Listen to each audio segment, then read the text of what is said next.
Hola, ¿cómo están? Espero que todos estén muy bien, que se estén cuidando.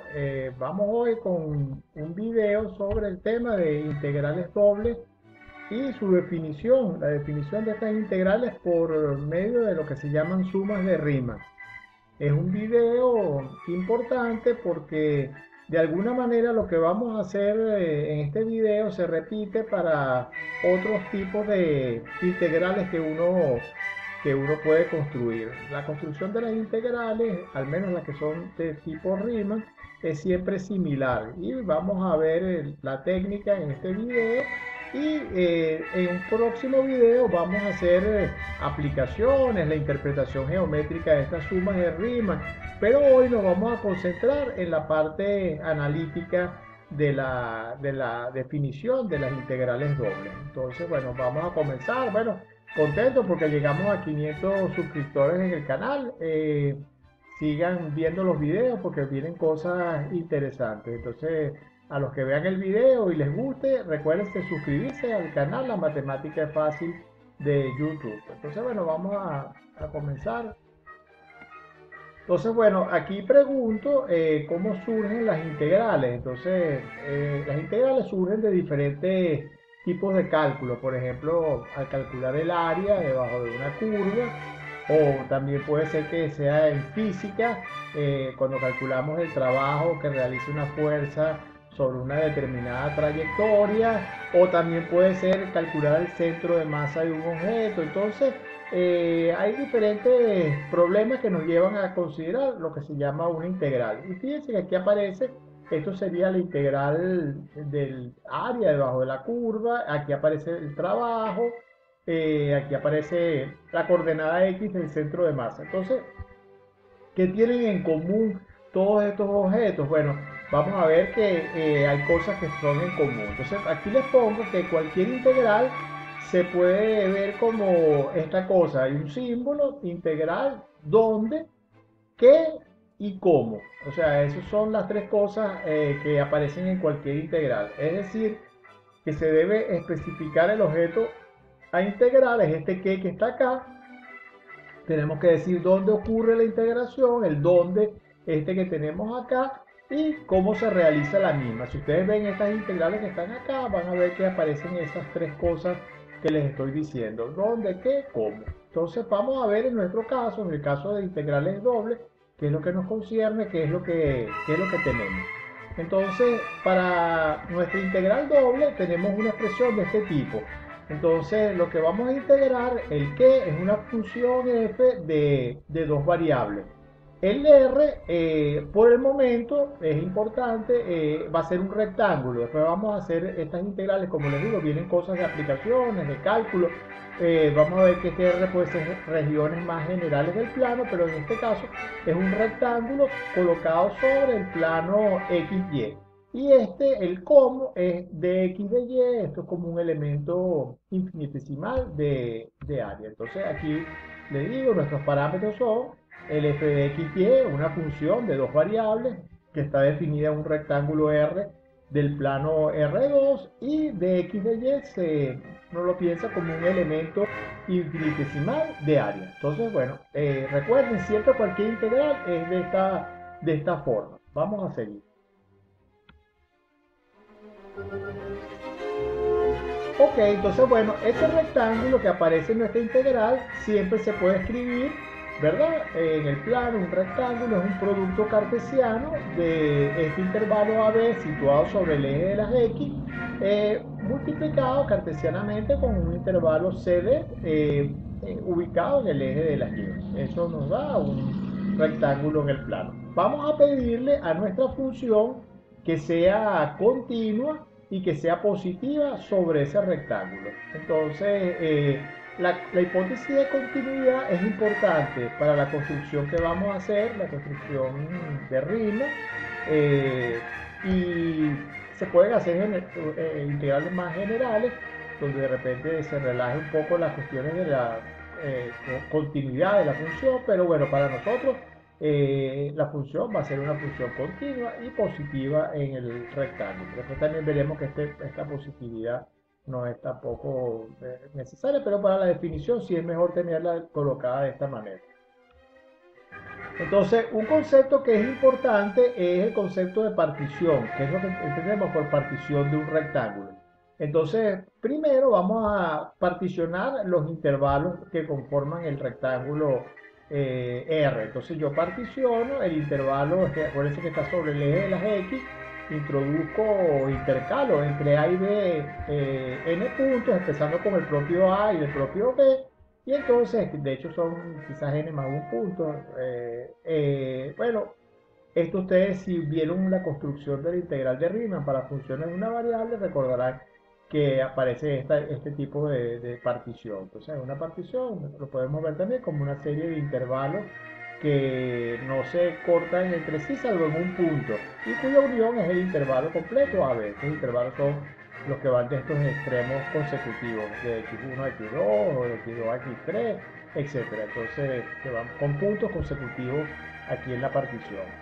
Similarmente, hacemos lo mismo con el intervalo CD que está sobre el eje del T, lo particionamos en, no tiene que ser necesariamente la misma cantidad de subintervalos o de puntos pues, que vamos a intercalar, podemos tomar aquí n y aquí m sin ningún problema. Y bueno, se forman unos rectangulitos en el plano, esos rectángulos son de nuevo productos cartesianos de intervalos de la forma xy más 1, dos consecutivos de acá, producto cartesiano con IJ y J más 1.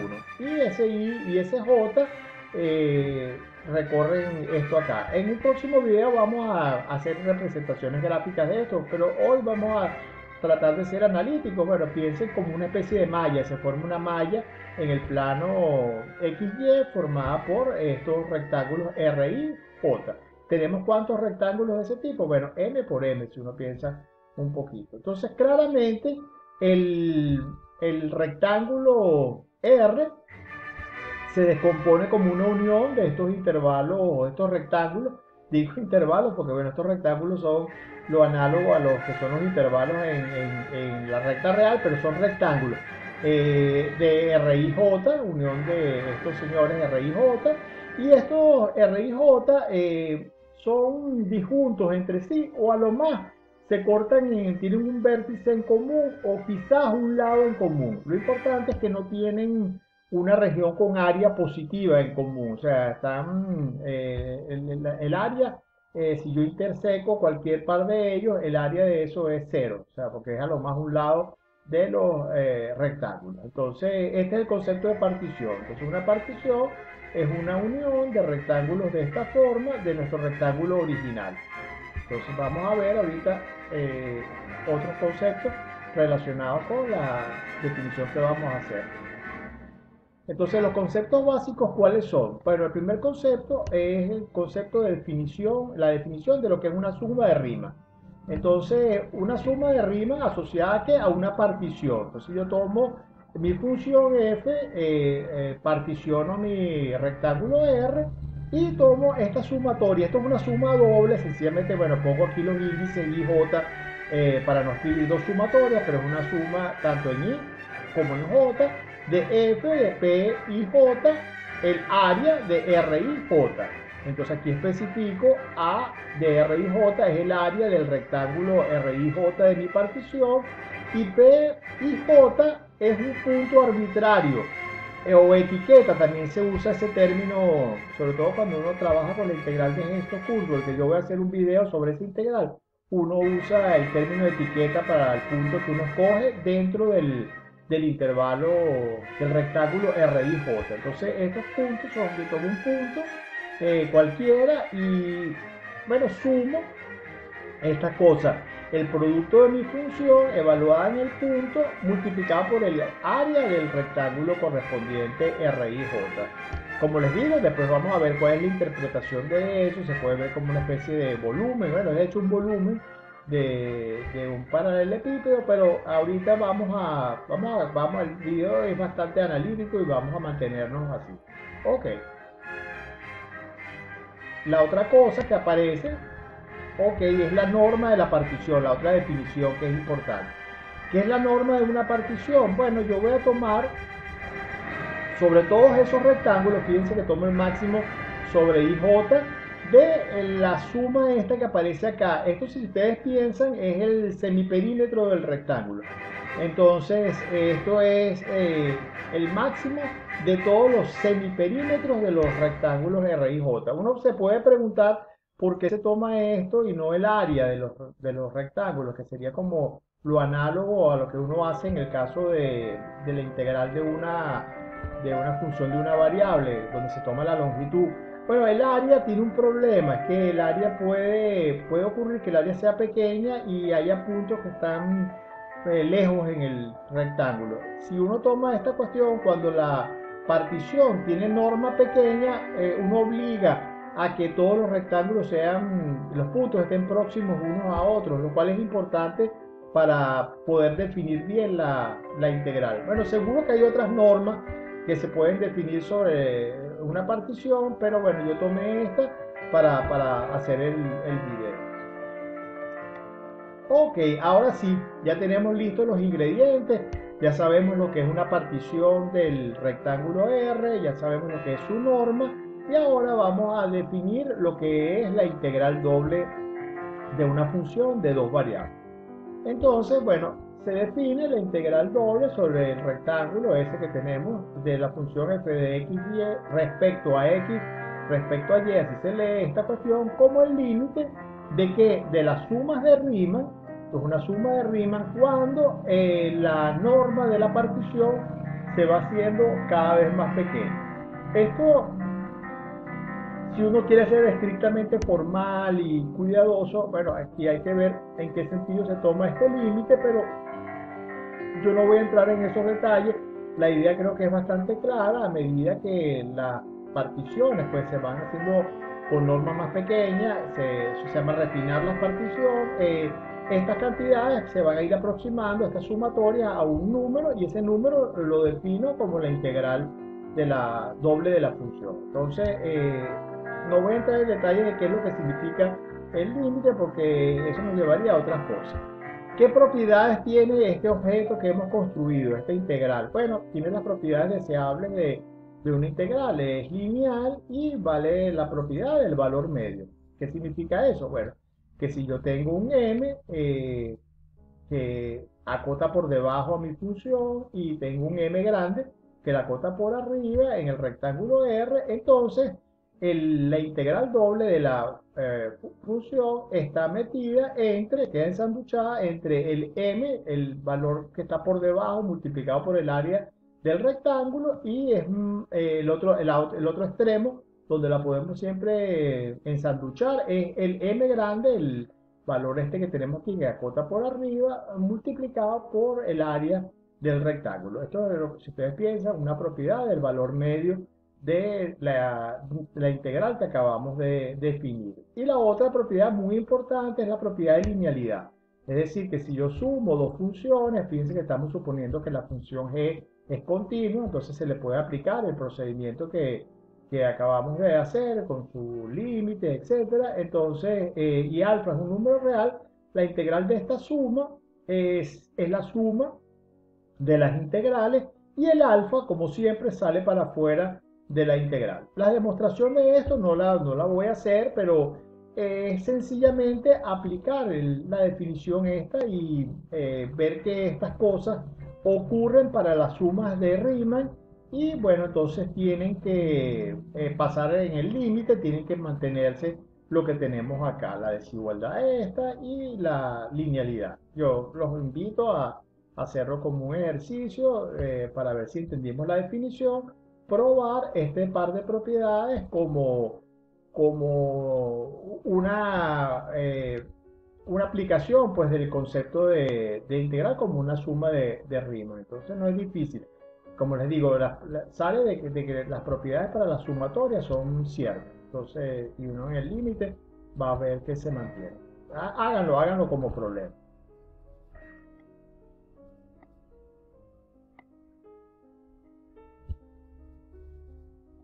Ok, entonces vamos a un ejemplo.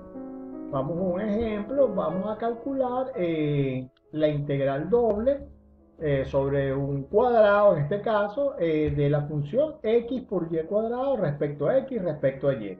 Siempre es un poco fastidioso, pues uno después va a ver métodos de integración, o sea, métodos de cálculo por medio de integrales iteradas o usando coordenadas polares. Esta parte, siempre la parte con sumas de Riemann, es delicada, pues, o sea, hay que hacer un proceso de límite, hay que trabajar con sumatorias, pero bueno, yo creo que por lo menos un par de ejercicios bien hechos se necesitan para poder adquirir esta técnica y tener maestría en la misma. Entonces, lo primero que yo voy a hacer es particionar, como ya vimos, el cuadrado R. Y yo lo voy a particionar con una partición tanto en X y en Y equidistribuida. ¿Qué significó con eso? Bueno, muy sencillo.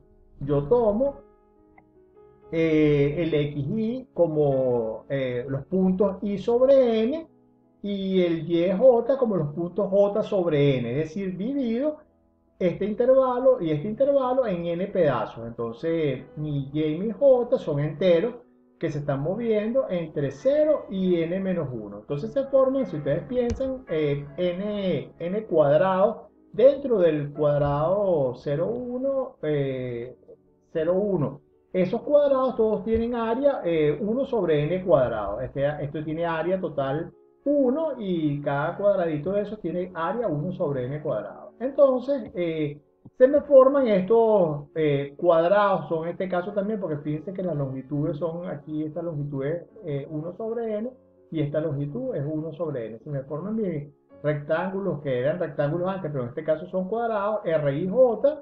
Y en cada R y J yo tomo, ¿qué es lo que tengo que hacer para poder hacer mi suma de Riemann?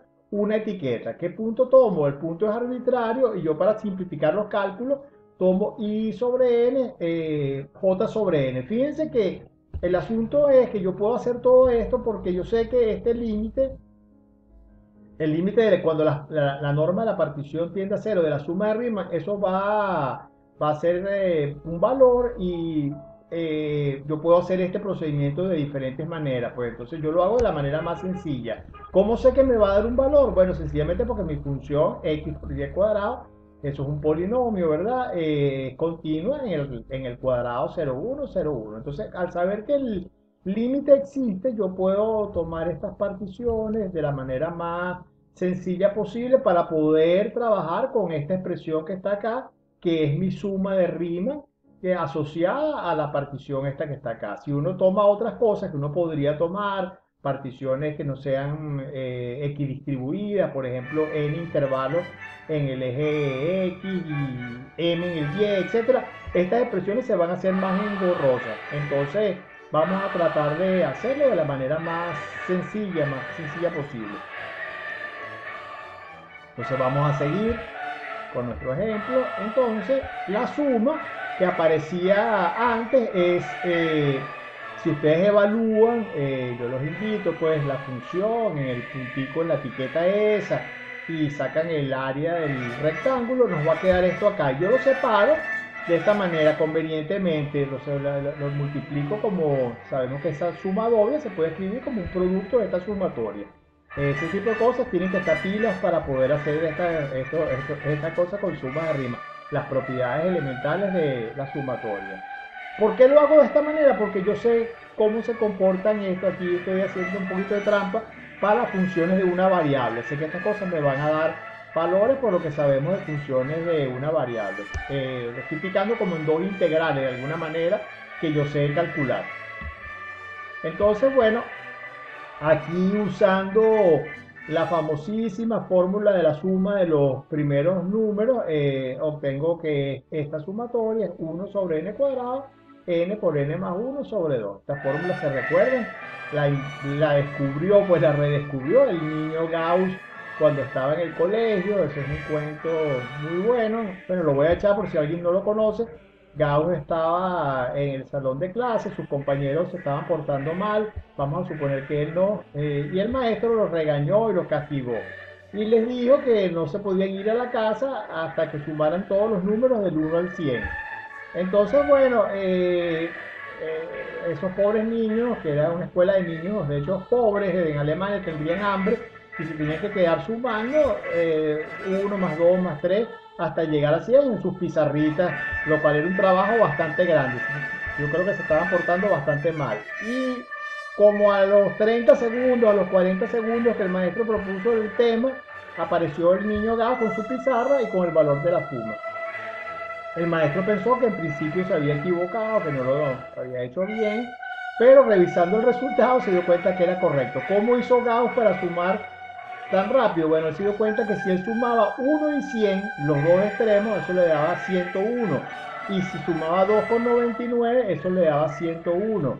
Y así, 3 más 98, 101. Y como del 1 al 100 uno puede formar 50 parejas de ese tipo, el resultado era 50 por 101, que es 5050, si mal no saco yo la cuenta. Si no saco mal la cuenta. Entonces, bueno, eso es una genialidad sin duda. Era un niño y bueno, el maestro quedó impresionado y aunque era de familia pobre, el maestro buscó, era un buen maestro, buscó a alguien que lo apadrinara, que lo ayudara a llegar a la universidad y se convirtió, bueno, en lo que llamamos el príncipe de las matemáticas. Entonces, esta suma que está acá es esta fórmula que está acá que descubrió Gauss cuando tenía como 8 o 9 años.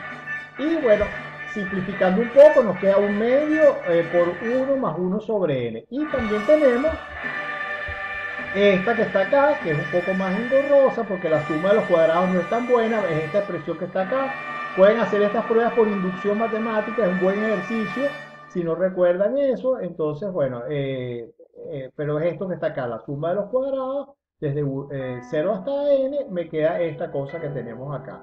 Y multiplicamos por 1 sobre n cubo que sale de acá y de acá que tenemos esto aquí. Nos quedan estos dos expresiones, porque eran lo que aparecían en la... Esto es una sumatoria reducida y esta es la otra sumatoria reducida. Entonces, bueno, aquí nos queda un poquito más por hacer. Tomando el límite, cuando n tiende a infinito, vemos que el resultado es un sexto. O sea, ¿por qué? Porque me da esta un medio. Y si se fijan un poco y hacen la cuenta, háganla, esta le va a quedar un tercio. Entonces el valor de mi integral es un medio por un tercio, que me va a quedar un sexto. Entonces, bueno, para ver si hemos entendido lo que está en el video, propongo el siguiente ejercicio que tienen que hacer ustedes. Vamos a ver en qué consiste el ejercicio. Entonces vamos a hacer, no fue divertido calcular la integral esa, bueno, vamos a hacer otra integral del mismo tipo. Entonces le propongo una primera actividad, que hagan una tabla de valores con la suma de los cubos. Si yo tengo 1 al cubo, me queda 1, ¿verdad? Si yo tengo 1 al cubo, la suma de los cubos consecutivos, 1 al cubo más 2 al cubo, eso es 1 más 8, que eso es 9. 1 y 9. Y si le sumo el siguiente cubo, que es 27, 36. Y si le sumo el siguiente, que es 64, 100. Bueno, ¿hay algún patrón? O sea, obtuve 1, obtuve 9, obtuve 36, obtengo 100. ¿Qué ven? ¿Qué observan ahí? Entonces, una vez que hagan eso, espero que vean que hay una regularidad, van a hacer lo siguiente, demostrar por inducción la siguiente fórmula. Una bellísima fórmula. La suma de los cubos es igual a la suma de los números elevada al cuadrado. Entonces, claro, esto lo podríamos haber escrito usando lo de Gauss como un producto de cosas, pero a mí me gusta más la expresión puesta de esta manera, se ve más bonita matemáticamente, que hay esta relación entre la suma de los cubos y la suma de los cuadrados.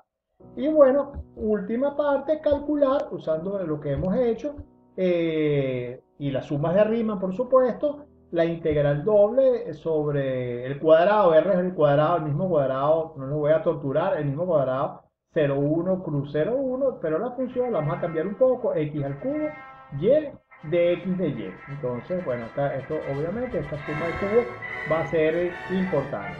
Entonces, bueno, nada, hagan el ejercicio, espero que se sigan cuidando todos. Nos vemos pronto, pongan sus cuestiones, si les gustó el video, pónganlo en el canal, si tienen alguna pregunta o algún video de este tema de integrales dobles, que ya vienen más cosas, viene la parte de las aplicaciones, los invito de todas formas a hacer sugerencias en el canal. Nos vemos pronto, hasta una nueva oportunidad.